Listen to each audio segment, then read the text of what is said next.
A local congressman plans to use his new position in Washington to help the military here. House Speaker Nancy Pelosi just appointed Congressman Filemon Vela to the House Armed Services Committee that has jurisdiction over national security, including the Army, Air Force, Marine Corps, and Navy. The fourth-term member of Congress says he will work to advance the interests of NAS Corpus Christi and to gain resources for the Corpus Christi Army Depot. County commissioners say Vela's selection to the panel is a vital step for South Texas naval bases and the nation as a whole.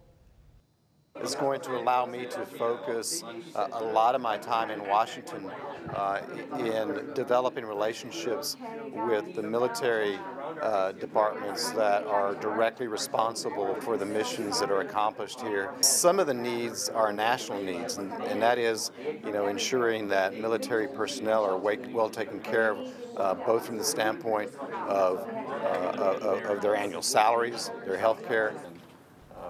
In addition to these military programs, the Armed Services Committee has jurisdiction over space control, satellite communications, and launch services.